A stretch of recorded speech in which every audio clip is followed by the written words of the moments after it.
The living together agreement is an agreement between two parties who are not married.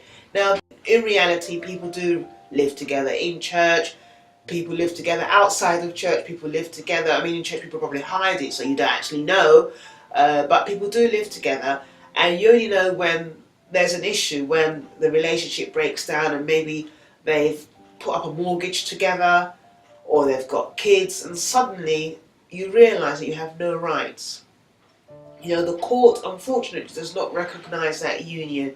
If you've put your life on hold to be with someone else, and you've decided to have a joint life where you've put your finances together, you've put your hopes and dreams together, you've raised children, you've done all sorts of things, you've got life insurance, you've got all sorts of things together, and suddenly, you know, the relationship doesn't work, or maybe, you know, your partner dies. You know, a living together agreement will safeguard your future. I'm talking with my legal hat on now, not with my emotional hat or with my faith hat or with my personal preferences. With my legal hat, a prenup is the way to go. A living together agreement is similar in the sense that you don't have as much guarantees or security as you would have in a marriage. So you're really trying to safeguard your future. If in the event that your relationship does break down, at least you know that you've agreed on how you're going to share the property, on who gets what. Is him or her going to have part or a portion of your pension? How are you going to split the home? Where are the children going to live? Is it joint parenting? Is it co-parenting? Are you going to change the names of the children? And are you able to go into another relationship? Are you going to get married? And all these sorts of things. If it's sort of done in black and white and you both sign it, get it notarized, get it notarized and get it registered, it becomes a legal document, which is not just of persuasive authority, but is of, you know, actual authority. So when there is an issue, the courts will look at this document and they will say, this shows the intention of the couple before the relationship broke down.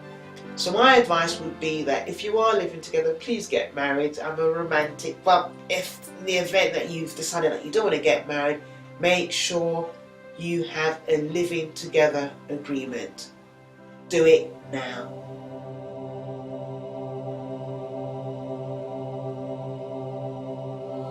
And I also work with women, well, men and women, to sort of get them back on their feet in terms of confidence, in terms of self-esteem. You know that self-esteem is something that affects all of us to one degree or another, and it can stop you from moving forward, either in your job, either in terms of promotion, even in terms of your career.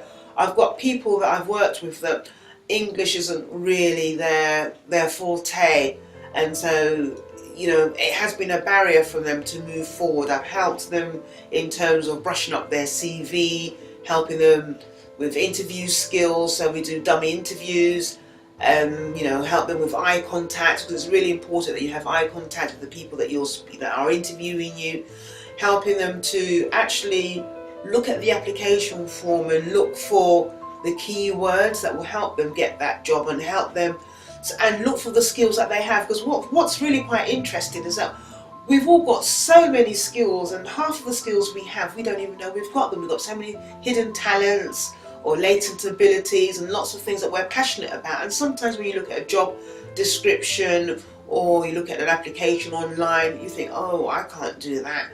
And 9 times out of 10 you can. It just means that your CV needs to be tailored, you know, based on your experience, obviously, but more importantly, you need to be tailored so that you can fit the bill. So I do work with people in terms of their career, and also, you know, over the last kind of 5 years or so, we've seen redundancies because of the recession. So I've helped people retrain themselves, or help people to sort of identify what they're really, really passionate about. And so if it's not a 9 to 5 and if it's not working, you know, to help them start thinking about potential businesses they could set up. Maybe a cake making business, or a hairdressing business, or nails, or, you know, consultancy, real estate, or as we say here in England, you know, property.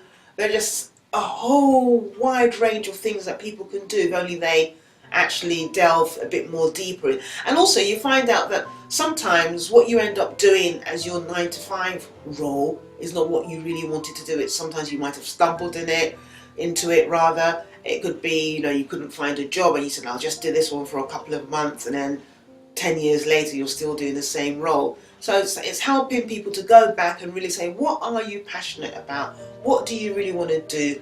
What legacy do you want to leave? Because I'm really about leaving legacies, not leaving legacies when you're dead, but even to start leaving legacies in your lifetime. I would work with you, I do work with people, and I ask you, what are you passionate about? Don't let this experience, this trauma, define who you are. You need to move forward. Okay, if you can't do it for yourself, do it for the people that are coming after you. You've got children, think about your children. What legacy do you want to leave them? What do you want when you're, on your epitaph? What do you want people to say about you? Do you want them to say, well, she lived, or do you want them to say she really, took life by the scuff of the neck and made a difference?